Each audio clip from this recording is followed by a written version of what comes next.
Y inicio, vamos a dar inicio a esta clase que es Introducción a la Geometría Analítica, que es básicamente un repaso, ¿sí? Es un repaso, ¿sí? Quien les habla, profesor Miguel Ángel Melgarejo Padilla, dice, aprende a apreciar lo que la vida te da, porque no te lo dará dos veces, ¿no? Algo muy interesante. Dicen que el futuro no le pertenece a aquellos que saben esperar. Algo también muy interesante. El futuro no le pertenece a aquellos que saben esperar. El futuro le pertenece a aquellos que saben prepararse. Hay que tener eso bien presente. Ustedes están en una etapa en donde tienen toda la fuerza para poder lograr objetivos grandes en la vida, ¿no?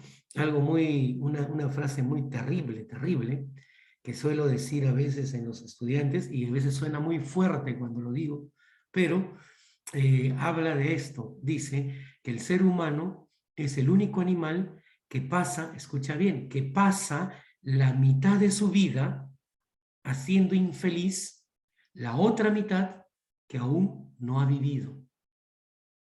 ¿Mm?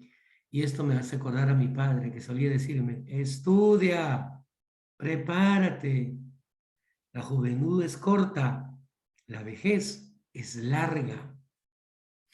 En ese sentido, recordamos también la metáfora de la hormiguita que está en el libro el, el libro de la sabiduría de Salomón, Proverbios, ¿no? Proverbios, ahí está, ¿no? Entonces, chicos, ya con este pensamiento quiero agradecer su presencia, porque hoy sábado yo entiendo que tenían otras actividades programadas, pero se han dado su tiempo para estar presente, y eso me indica que ustedes tienen estas ganas de aprender, y eso es saludable, porque como seres humanos vivimos aprendiendo. Dice lo siguiente, ¿no? Nosotros, aquello que no conocemos no existe. O para el ser humano, aquello que desconoce no existe. Es por eso que cada ser humano es un mundo. Y el mundo de cada ser humano está dado en base a aquello que conoce. No lo digo yo, lo dijo Albert Einstein. ¿Ven? Entonces, muchachos, empezamos. Vamos, esto ya hemos visto. Préstame atención. Vamos a ver, esta es una clase que preparé. Y aquí tenemos geometría de una pandemia. Esto es una buena regla que han aprendido los epidemiólogos, es en esta crisis, es 80, 15, 5. Son porcentajes. Y por eso suman 100. O sea, 80 más 15 más 5 son 100. El 80% de los españoles y los europeos se infectarán sin casi enterarse. Para ellos, la enfermedad será tan leve que ni le prestarán atención más allá de un ocasional paracetamol. El 15% puede sufrir neumonía y necesitará tratamiento. Y el 5% tendrá que ingresar a una unidad de cuidados intensivos de un hospital. 8-15-5 es la clave para entender las medidas que están tomando el gobierno, y esas medidas son correctas, pero no siempre fáciles de entender por la población ni por los mercados, por las fluctuaciones cuánticas que venimos observando en este gallinero. Fluctuaciones cuánticas, no tiene que ver con física y teoría de la supercuerda, cantidades monetarias, ¿no? Hay una geometría de la pandemia. Si el virus va a acabar por contagiarnos a casi todos, ¿por qué empeñarse en frenar la propagación? El objetivo del estado de alerta declarado por el gobierno no es proteger a ti, desocupado lector, dice, ¿no? Sino al sistema sanitario, que con toda seguridad necesitarás alguna vez de tu vida. El 5% de 100 infectados son 5 pacientes. En la UCI, el 5% de 1.000.000 de infectados es 50.000 pacientes en unidad de cuidados intensivos. Ningún sistema sanitario puede soportar eso, y las medidas son necesarias para allanar la curva de contagio, como puedes leer en este material, ¿no? El número final de infectados puede ser el mismo, pero su llegada a los hospitales se escalonará y bastante como para poder hacer posible las atenciones de los pacientes graves, ¿no? Dice, tu aislamiento no es para ti, sino para los demás. Protégete bien. Seguimos. Mira, gripe común, H1N1, moquillo, ¿no? Primer contagio, 10 infectados. Segundo ciclo, 14. Tercer ciclo, 21. Cuarto ciclo, 31. La gripe no es tan infecciosa. La tenemos todo y en alguna etapa de nuestras vidas la hemos tenido. COVID-19, 10 infectados. Segundo ciclo, 28 infectados. Tercer ciclo, 72 infectados. En el cuarto ciclo, 192 infectados. Esto que te estoy presentando lo recopilé de una revista el año pasado, en el mes de agosto. ¿Te imaginas? En el mes de agosto. Voy a apagar mi camarita porque me sale red inestable. Listo. Entonces, ¿y por qué lo está poniendo ahora? Ya tenemos la variante Delta. Imagínense, ya tenemos la variante Delta. En el Callao ya hay una zona del Callao cerrada. Sí, en el Callao, por Loreto.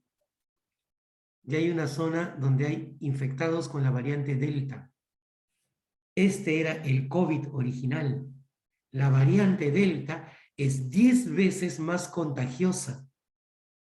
O sea que aquí era 10, aquí sería 280, aquí sería 720 y aquí sería 1920 contagiados. ¿Te imaginas? La tercera ola que se viene va a ser monstruosa, terrible, aun cuando estemos vacunados. La vacuna nos libra de pasar por síntomas extremos, ¿no? De repente no vamos a necesitar oxígeno ni vamos a hacer neumonía. Y el virus va a pasar y se va a ir.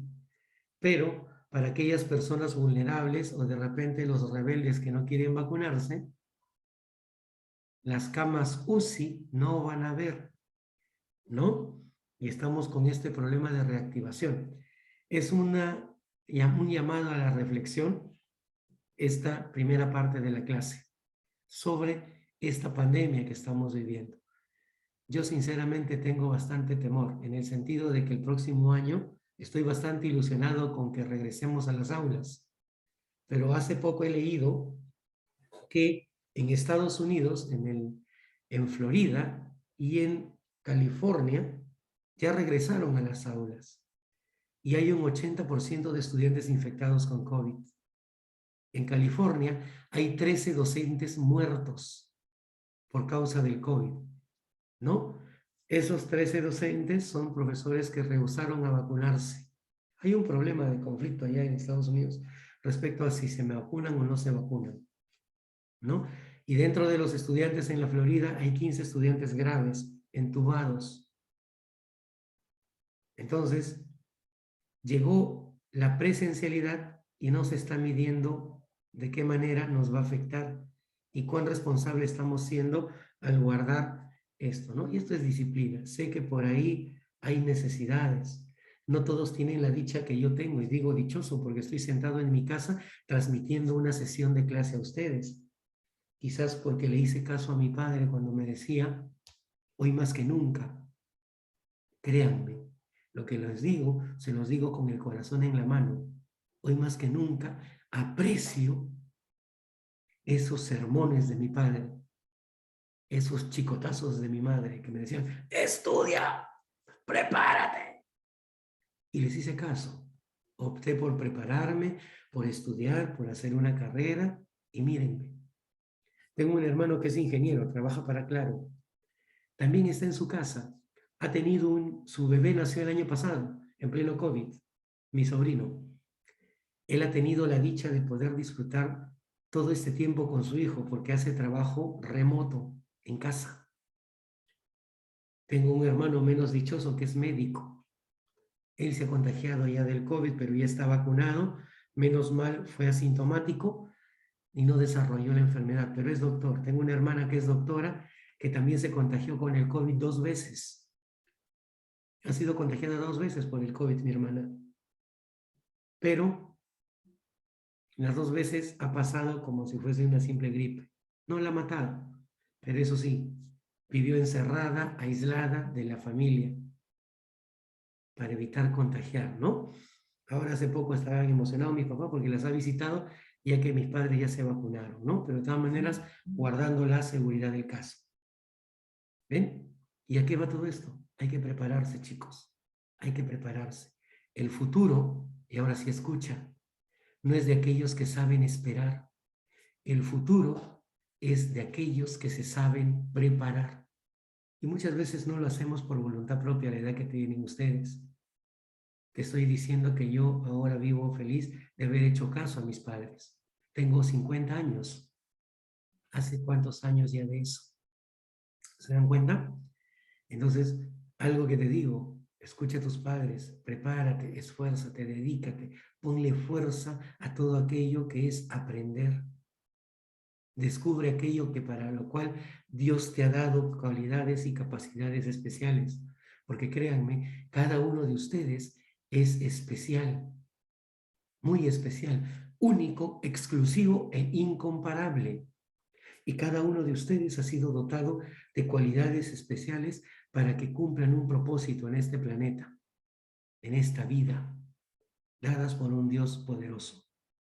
Su trabajo es buscarlas, encontrarlas y abocar todo tu esfuerzo para hacer eso para lo cual fuiste enviado a este mundo. Yo lo descubrí muy tarde. Estudié ingeniería mecánica y descubrí después que era profesor de corazón. Me gusta vivir este mundo de la educación, enseñar, transmitir. Y eso es seguramente la cualidad que Dios me dio, saber comunicar de repente. Y en ese sentido, bueno, mejor es tarde que nunca. ¿Bien? Ya llevo casi 20 y tantos años, más de 25. 1994. Muchos de ustedes seguramente ni nacían, pero ese año, por primera vez, entré a un aula en una academia. Imagínense. Desde ahí he seguido enseñando, enseñando, enseñando. 2021. Ya bastante tiempo de ello. Gracias a que el futuro fue de aquellos de quienes se prepararon, no de los que esperaron. ¿Bien? El tiempo no espera por nadie. Jamás esperes que el tiempo espere por ti. Hay que buscar, hay que prepararnos. Bien, chicos, dicho este sermón, que parece letanía, ¿no? Bueno, vamos a pasar a la siguiente parte. Mire, introducción a la geometría analítica. Esto ya lo hemos visto, ¿no? Es una rama de las matemáticas que estudia las figuras geométricas y sus respectivos datos, tales como distancia, volumen, puntos de intersección, ángulos de inclinación, etcétera. Y para ello se utilizará el plano cartesiano y como herramienta fundamental las coordenadas en un plano cartesiano, que están dados por abscisas y ordenadas y se representan como X, Y. Bien, eso sería la parte introductoria. Entonces, lo que vimos, ¿qué es un plano cartesiano? Es la unión de dos rectas numéricas perpendiculares entre sí que dividen un plano en 4 cuadrantes o 4 zonas bien diferenciadas. A la recta horizontal se le llama eje X o eje de abscisas y a la recta vertical se le llama eje Y u eje de ordenadas, formando de esta manera 4 zonas del plano que se llaman cuadrantes. Eje X, eje de abscisa, eje Y, eje de ordenadas o origen del plano cartesiano, ¿bien? Y formar que es un par ordenado. Vamos a ver, a partir de dos elementos A, B, se forma un nuevo elemento A, B, llamado par ordenado. En general, A, B es distinto de B, A. A A se le llama primera componente o abscisa y a B se le llama segunda componente u ordenada. En este caso la primera componente es A y en este caso la primera componente es B. No son iguales. Bien, un postulado, axioma o principio, ¿no? Diremos que dos pares ordenados son iguales si y solo si sus elementos homólogos lo son entre sí. Es decir, yo podría afirmar aquí son diferentes, pero ¿cuándo serán iguales? Cuando sus abscisas y sus ordenadas respectivamente sean iguales. Vea usted, A, B es igual a C, D. A es igual a C y B es igual a D. ¿Vieron? ¿Preguntas?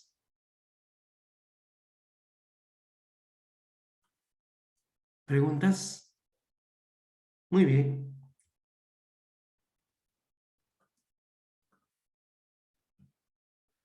Operaciones con pares ordenados. También lo vimos en el bimestre pasado. ¿Sí? Adición de pares ordenados. Si yo tengo dos pares ordenados, puedo sumar o restar. ¿Sí? Dos pares ordenados y lo que voy a obtener es otro par ordenado, donde para sumar o restar debo de sumar ordenadamente, ¿no? Abscisa con abscisa, A más menos C, y ordenada con ordenada, B más menos D. Y es así como yo obtendría la suma de pares ordenados. Vean, producto de un par ordenado con un escalar. Una vez más te recuerdo, ¿qué es un escalar? Un valor numérico. Bien, el producto de un escalar K es un par ordenado, por un par o un par ordenado A, B, es un nuevo par ordenado de la forma AKBK. ¿Cómo, profesor? Un escalar K se multiplica por el par ordenado A, B. Este escalar o valor constante numérico afectará tanto a A como a B. Ahí lo tiene. Bien, donde K pertenece al conjunto de los números reales. Es decir, puede ser un número natural, 0, 1, 2, 3, un número entero, o sea, un negativo, la imagen negativa del natural y los naturales, un número racional, una fracción decimal, periódica, pura, mixta. Bien, también podrá ser un irracional, un radical inexacto, pi, la proporción áurea y otros números irracionales que conocemos. Bien, ahí lo tenemos. Ejemplo, ve usted. Dice, determina el valor de m menos n si 3m menos 2,7 es igual a 4,2 menos 5n. ¿Quién es la primera componente aquí? 3m menos 2. ¿Quién es la primera componente acá? 4. Segunda componente 7, segunda componente 2n menos 5. En ese sentido, nos hablan de una relación de igualdad. Por lo tanto, recordando un poquito lo visto hace un momento, ¿dónde, profesor? Aquí. Espérate, aquí está el zoom. Aquí. Diremos que dos pares ordenados son iguales si y solo si sus elementos homólogos son iguales entre sí, o lo son entre sí. Abscisa con abscisa son iguales y ordenada con ordenada son iguales, ¿no? Un poquito recordando, regresamos ahora a esta situación. Diremos, solución. Por el axioma de igualdad, 3m menos 2,7 es igual a 4,2 menos 5n. 3m menos 2 es igual a 4, abscisa con abscisa, y por aquí ordenada con ordenada. Él pasa al otro lado a sumar, él viene al primer miembro, él va a restar, a ver, vamos a ver, ¿ven? 6, él viene al primer miembro, él va a restar, ahí está. Este señor viene a dividir, esta diferencia es menos 5. De aquí, m vale 2 y n vale menos 1. Resuelves esta ecuación y calculas los valores de m y n. Pero nos piden m menos n, que es 2 menos menos 1, porque n vale menos 1 y es menos el valor de n. Menos por menos es más y esto nos da 3. Aplicación. Bien. Otra aplicación, otro ejemplito. Determina el valor de a menos b si a es positivo, A es mayor que B y B es mayor que 0. A y B son mayores que ceros. A y B son positivos. ¿Bien? Abscisa ordenada más abscisa y ordenada igual abscisa y ordenada. Profe, es la suma de dos pares ordenados. Exacto. ¿Qué tenemos que hacer? Primero, como proceso resolutivo, sumar. Adición de pares ordenados. 4a cuadrado más a cuadrado me da 5a cuadrado y aquí menos 75. 4b más 2b cubo más l. Ahí está la suma. Mire, tenemos esto, ¿no? En su forma más reducida. L es igual a L.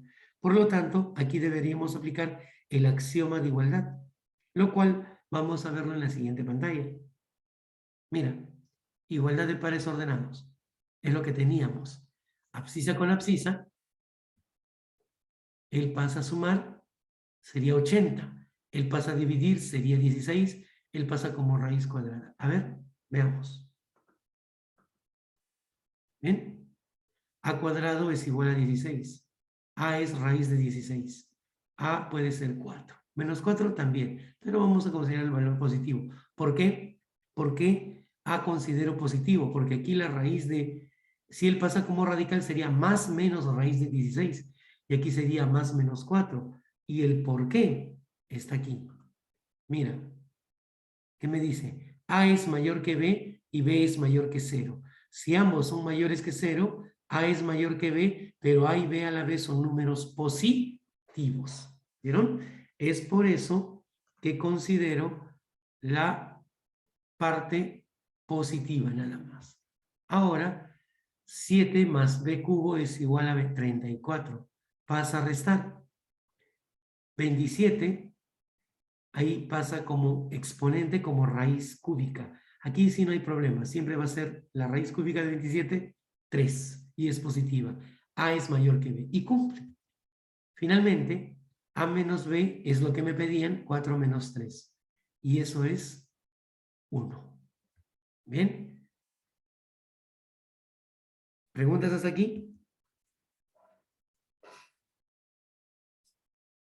Profe, ¿y eso no más vamos a ver? No, hay cosas nuevas que vamos a ver también hoy día. No te preocupes, ¿sí? Tenemos un bloque todavía. Mira, distancia entre dos puntos. Nosotros también vimos que la distancia de entre dos puntos A 0,0 y B, 0 y B A sub 1, B sub 1, dos pares ordenados, se calculaba aplicando la raíz cuadrada. Mire, tengo este punto y tengo este punto. ¿Sí? Yo quiero calcular la distancia entre estos dos puntos. Es diferencia de abscisas. Puede ser A sub 1 menos A sub 0 al cuadrado más diferencia de ordenadas. B sub 1 menos B sub 0 al cuadrado. O puede empezar por aquí también. Pero es así. Diferencia de abscisas al cuadrado más diferencia de ordenadas al cuadrado. Y esta relación matemática me dará la distancia entre estos dos puntos. Aplicación. Mire, si yo tengo un plano cartesiano y tengo dos puntos y quiero la tangente de teta, eso es, mire, B sub 1 menos B sub 0 sobre A sub 1 sobre A sub 0. ¿Sí? Eso sería la tangente de teta en forma práctica. Y aquí, ¿qué se ha hecho? Se ha aplicado distancia horizontal, distancia vertical. ¿Recuerdan? Sino que aquí ya como propiedad lo vamos a dar en forma directa. Si tengo una línea horizontal y tengo este segmento y conozco este punto y esta coordenada B, ¿no? Es B sub 1 menos B sub 0 sobre A sub 1 menos A sub 0. ¿Bien? Ahí lo tenemos. Y eso es la tangente de teta. Vamos a ver las aplicaciones. ¿Preguntas hasta aquí, chicos? ¿Están ahí? Sí. ¿Sí, no? Sí, profesora. Listo, listo. Es un repasito, ¿no? A ver, vamos a ver. Ejemplo, mire. Calcule el perímetro del triángulo ABC. Si A es 2,2, B es 5,2 y C es 5,6. ¿No? Muy bien. A ver, dice. Esquema del problema. Ubicamos estos puntos. Ahí está mi punto A, mi punto B, mi punto C. Esa es la figura que se forma, un triángulo, ¿no? ¿Sí? A ver, si yo quiero el perímetro, que el perímetro es la suma de las medidas de los lados, la distancia que hay entre AB, más la distancia que hay entre B y C, más la distancia que hay entre A y C. Distancia que hay entre A y B.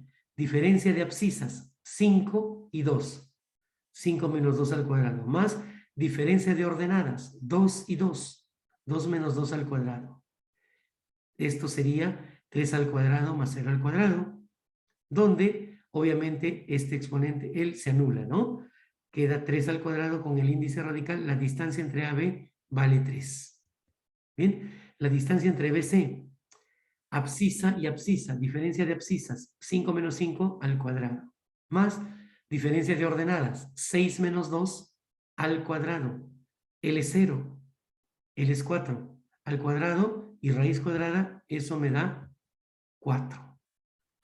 Distancia que hay entre A y C, diferencia de abscisas, 5 menos 2 al cuadrado, diferencia de ordenadas, 6 menos 2 al cuadrado, L es 3, L es 4, Pitágoras, ¿vale? 5, son cantidades pitagóricas, ya lo hemos visto. ¿Se acuerdan? El triángulo notable de U, 53 y 37, sus catetos son como 3 y 4 y la hipotenusa 5. 3 al cuadrado es 9, 4 al cuadrado es 16, 9 con 16 suman 25 y la raíz cuadrada de 25 es 5. Ya conozco estas dimensiones. Por lo tanto, en un ángulo recto, ¿no? El perímetro es la suma de estas distancias. Ello sería 3 más 4 más 5 y el perímetro sería 12 para este triángulo. Una forma práctica de aplicar esa propiedad de la distancia entre dos puntos. Calcula la tangente de teta. Miren. Uy, aquí edité mal. Ya, vamos a ver, aquí seguro ves al revés hice yo. Cuando hice la animación. Miren, este es el gráfico. Según la propiedad, es diferencia de ordenadas, 5 menos 1, sobre diferencia de abscisas, 3 menos menos 3. 5 menos 1 es 4, 3 menos menos 3 es 6, 4 sextos, mitad y mitad. La tangente de este angulito tetita es 2 tercios. ¿Vio? Una observación que lo vamos a tener presente más adelante. Mira la inclinación que tiene este segmento, ¿no? Esta inclinación tiende a ser creciente de izquierda a derecha, ¿no? Es una línea que tiende a crecer, si lo veo de izquierda a derecha, tiene esta posición o esta disposición geométrica. Cuando veamos algo así, la tangente de teta siempre va a ser un número positivo. Pero, si yo conozco dos puntos y este segmento tiene la disposición geométrica de ser decreciente, mira, va hacia abajo, de izquierda a derecha, va en esta posición, ¿sí? Cuando yo calcule la tangente para con estos dos puntos, me valdrá un valor negativo. Profe, cuando hemos trabajado hasta ahora, la tangente siempre ha sido positiva, profe. Claro, lo que sucede es que aquí nosotros ya no vamos a trabajar en un triángulo rectángulo, sino en el plano cartesiano. Y es por eso que un spoiler, ¿no, jovencitos? Que la tangente y las razones trigonométricas pueden ser positivas o negativas. ¿Bien?